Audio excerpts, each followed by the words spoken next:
Bismillahirrahmanirrahim. Assalamualaikum warahmatullahi wabarakatuh. Perkenalkan, nama saya Namira Laila Ramadhani. Saya dari Prodi Agribisnis. Di sini saya tidak sendiri. Saya bersama rekan-rekan saya, yaitu Adinda Sapitri dari Prodi Agribisnis, Raden Raracika dari Prodi Agribisnis, Tulus Bella Sindia dari Prodi Agribisnis. Pada kesempatan kali ini, kami akan membahas tentang ide bisnis di tempat KKN. Tempat KKN yang kami ambil yaitu di Desa Margamukti, Kecamatan Pangalengan, Kabupaten Bandung. Ini merupakan tugas kelompok dari mata kuliah Studi Kelayakan Bisnis yang saya hormati Ibu Artis Diarti SPMM selaku dosen pengumpu. Langsung saja yuk kita bahas. Bisnis yang pertama dengan nama produk Milky Shop dengan harga jual Rp5.000, target pasar kelas menengah sampai kelas menengah ke atas yang berada di daerah Pangalengan, khususnya kota-kota besar. Apa berpotensi permasalahan yang dihadapi para peternak sapi perah di Pangalengan?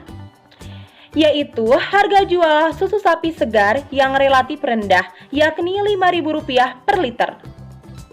Salah satu cara untuk meningkatkan nilai jual yakni dengan cara mengolahnya menjadi produk olahan seperti sabun organik yang kaya akan nutrisi untuk kulit.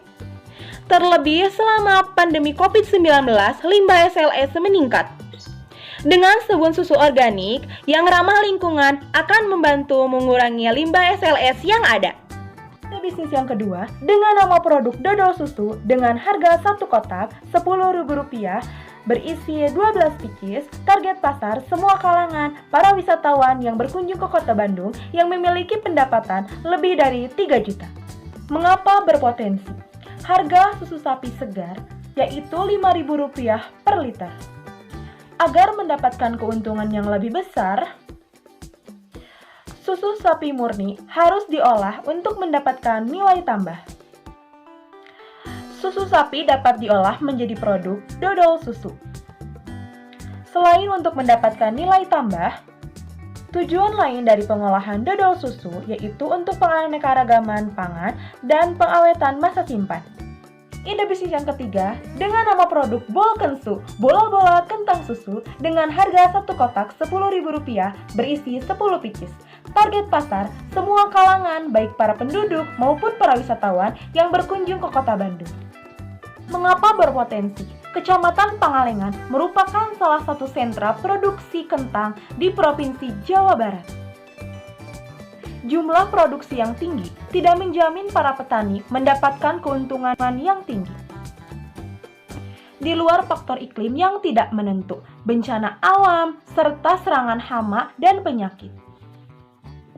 Faktor ketidakpastian seperti harga jual, hasil produksi dapat mempengaruhi penerimaan petani. Oleh karena itu, peluang untuk usaha pengolahan hasil pertanian kentang akan mendapat nilai tambah. Keempat, ide bisnisnya carrot chips, keripik wortel, harga jual Rp25.000 per 160 gram. Target pasar remaja dan dewasa dengan pendapatan lebih dari Rp3.500.000. Mengapa berpotensi? Karena di Pangalengan wortel sangat melimpah dan bisa dijadikan peluang usaha. Dengan adanya vitamin A pada wortel, baik pula untuk kesehatan mata. Kelima, ide bisnisnya pupuk pertanian organik. Harga jual Rp12.000 per kilogram. Target pasarnya yaitu yang gemar bercocok tanam, peduli terhadap kesehatan dan lingkungan. Mengapa berpotensi? Karena Pangalengan dikenal sebagai pusat peternakan sapi perah. Kotorannya pun bisa dijadikan pupuk organik yang aman bagi ekosistem dan bisa dijadikan pula sebagai nilai tambah untuk para peternak sapi. Selanjutnya, analisis makro. Secara politik dapat dilihat dari segi peluang, salah satunya yaitu program pemerintah pembangunan 5 tahun di bidang peternakan sapi perah. Kemudian dilihat dari segi ancaman, ada kebijakan dari pemerintah tentang penggunaan lahan untuk pakan. Selanjutnya, secara ekonomi dapat dilihat dari segi peluang dengan pembuatan organic milk shop dapat membantu meningkatkan pendapatan bagi para peternak. Kemudian dapat dilihat pula dari segi ancaman tidak ada.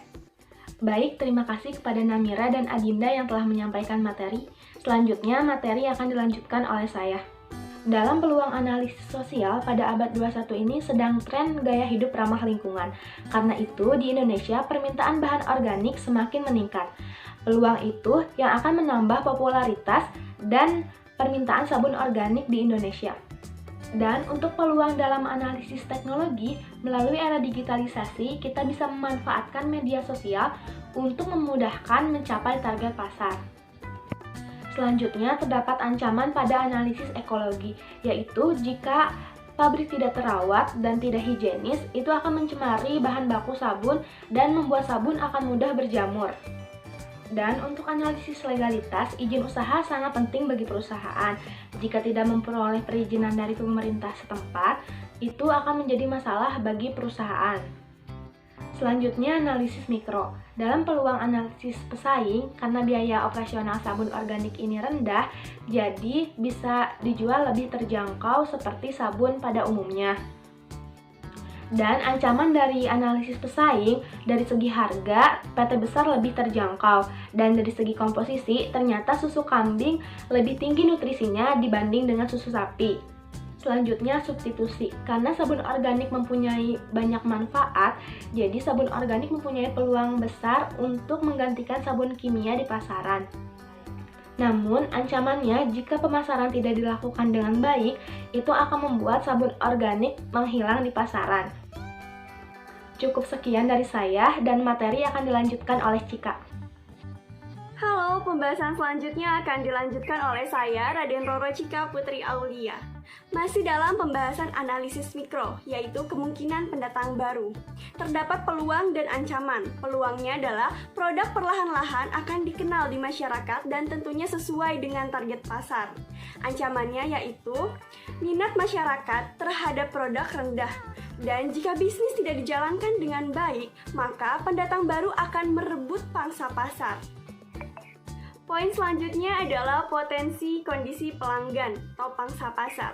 Terdapat peluang dan ancaman. Peluangnya adalah para pemilik sabun handmade akan mengutarakan kelebihannya dibanding dengan sabun pabrikan, yaitu ada pada komposisi bahan kimia. Yang mana terdapat bahan kimia pada sabun pabrikan tetapi tidak terdapat bahan kimia dalam sabun handmade. Dan ancamannya adalah yang menjadi hambatan dalam memenuhi kebutuhan pelanggan secara efektif. Poin selanjutnya yaitu supplier. Terdapat peluang dan ancaman. Peluangnya ialah dengan adanya iklan atau menjual barang secara online akan memicu pemasok sabun handmade.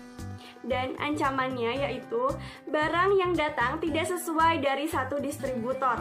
Lalu terjadinya keterlambatan pengiriman barang yang akan menyebabkan produksi tidak efektif dan jelas akan merugikan perusahaan.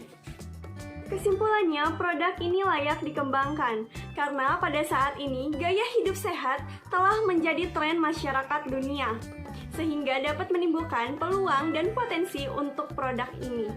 Dan juga produk ini banyak memiliki kelebihan. Selain untuk menutrisi kulit, produk ini juga terbuat dari bahan yang ramah lingkungan sehingga dapat mengurangi limbah SLS. Cukup sekian presentasi dari kelompok kami. Mohon maaf apabila ada kesalahan dalam pemaparan. Wassalamualaikum warahmatullahi wabarakatuh.